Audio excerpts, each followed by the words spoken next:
So I actually wanted to start off with a little story Yeah. because the first time I saw you actually was on my first day of college. I went to theater school Oh, no way. and I was on the 504A streetcar and I got off at my stop at the Distillery Loop and I get out of the streetcar and you're literally standing in the middle of the loop with a camera crew. I'm like, am I at the right stop? Like, what's going on? And I stood there and I was like, okay, I have a question I really want to ask. And I was waiting for a minute. I was like, should I ask the question?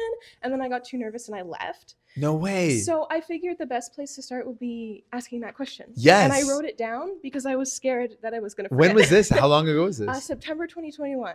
Wow. So like almost 4 years ago. Wait, how wild is that? Yeah. That 4 years ago. A full circle moment. And we're here back in the moment. Now we're actually not just asking the question, we're doing it like on camera. Yeah. That's so cool. Okay, well, this is great. Okay, so my question You should have asked the question back then also. I should have. But I'm glad you're doing nervous. it now. That's okay. What is your stance on funding for the arts in Canada? I know and have worked with a lot of artists who struggle to get funding, and many who are working for less than minimum wage to have their voices heard.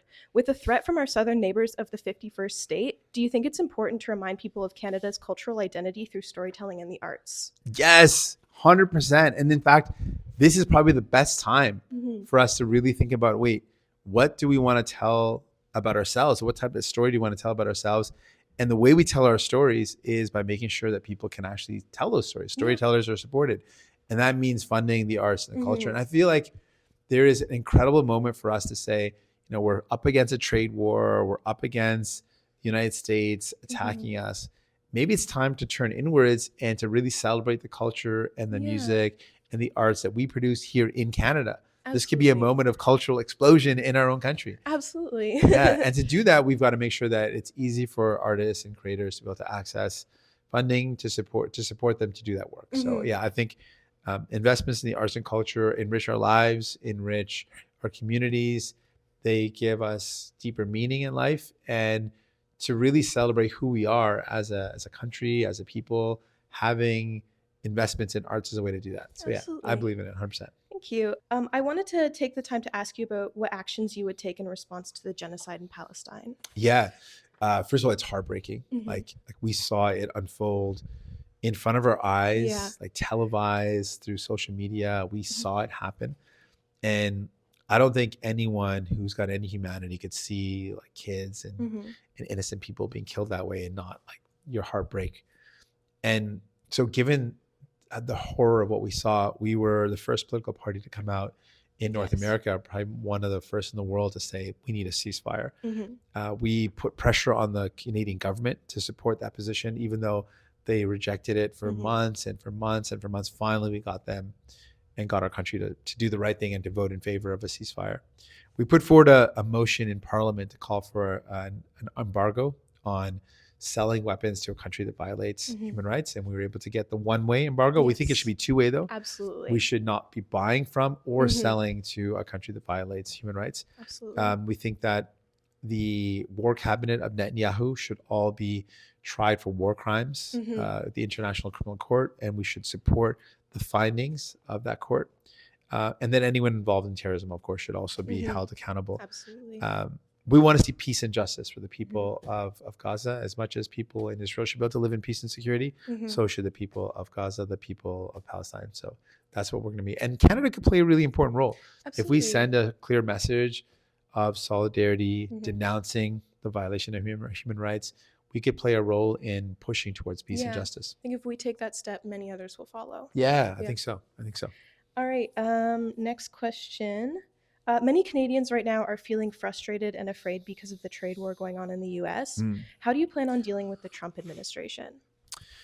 Well, I think we have to show strength. He's someone that has shown again and again that he's a bully. And bullies only understand strength. So we can't try to appease him. We have to fight back. Yeah. And so we're going to defend our country, fight back, try to get the terrorists lifted. But in the meantime, we also need to focus on what we can control. So in our own country, we have to do everything we can to make life more affordable. So we've come up with some ideas around putting a price cap on essential food items so people can afford groceries at a time when people are worried that not only might they lose their jobs, but that things that are already expensive might get even more expensive with the trade war, which is a legit and understandable fear. We also need to build a better economy, and one where we're building Canadian, buying Canadian, and we are investing in building up a more resilient economy that's not so reliant or dependent on the United States. I think that's something we can do as well. Definitely. And I've been shopping Canadian these past few weeks, and it's actually really easy. Some people don't realize how easy it is. It's cool. We do make a lot of stuff. And I feel like the more we buy Canadian, we make it easier for Canadian businesses, small businesses to say, you know what, we can actually produce that stuff because people want to buy it. There's a desire for it. So I feel like, we can do that.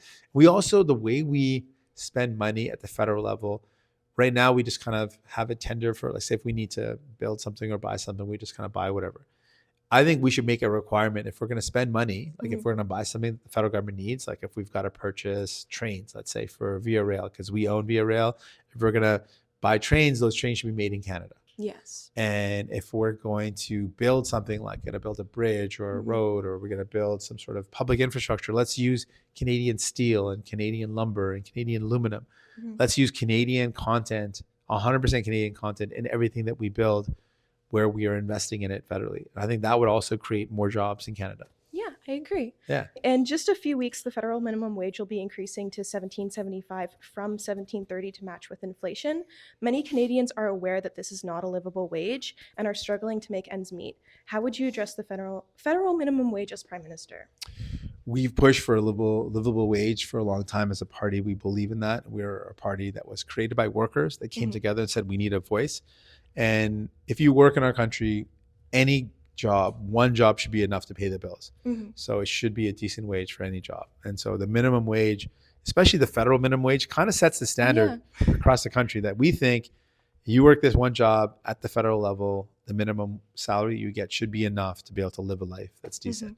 And I think it should be higher. It should be enough that's like a livable wage, not just a minimum wage. After the Ontario provincial election, a lot of people expressed to me that they felt hopeless, saying, my riding went Conservative, my vote feels meaningless. Why should I bother going out to vote? Do you have a message you want to send to folks who might be feeling like their vote doesn't matter right now? Yes, please don't give up. They want you to give up. That is the whole game plan of some of these status quo parties. They want you to feel like your vote doesn't matter, and they want you not to vote. The only time we get change is when people vote, when more people vote. If people get more and more cynical, the guys that are in power that have already done such bad things are going to stay in power. The only way we can change that and get them out is if we vote. So I encourage you, just get out and vote. Your voice does matter. If you live in the city of Toronto, then get out and vote for your Toronto candidate, because we will fight for you in Ottawa. And we've shown you, New Democrats, if you send us there, we make a difference in people's lives. We fight for you and we deliver for you. We got in dental care, we got pharmacare, we got protection for workers. We get things to happen. So I would say don't give up. Please don't give up. All right, the last question, and this is the hardest. If you could describe yourself right now using any Taylor Swift era, what era are you in right now? I am in my reputation era. Yes. My reputation for fighting for working people, for fighting for everyday folks. And that, I think, is a choice of this election. What is the reputation of the parties and the leaders? Like, I see the Conservatives, their reputation is they cut the services you need. It costs you more, and they're in it for their kind of rich buddies. Mark Carney's reputation as someone that's made a lot of money for a big corporate landlord is he's willing to exploit people earning, or hardworking people that are living in affordable rental places. He's willing to rip them off, buy their homes, and jack up the rent. So he is not in it for you. We have shown you again and again that we're in it for people. And so I'm in my reputation era. I'm fighting for you. I'm in it for you. And I need your vote. And we are ready for it. I have a little gift for you. Actually, thank you for answering my Taylor Swift question. Yes. I made you this last night. No way. What is it? It is a little friendship bracelet. Ooh, I dropped my mic. A little friendship bracelet that says vote NDP. That's so cute. I'm going to rock this in the bus and on the plane. This is amazing. Thank you. Oh my goodness. That's so cute. And I like that you rocked it in orange, of course. Of course. That's so cool. Well, that's really lovely. That's honestly really heartwarming. Thank you for that. And that's everything. Thank you so much. That's so cool. Thank you for your time. Yes. We have to do like a bracelet picture. I have a few more. I see that. Else wants them. Yeah. We would love one more.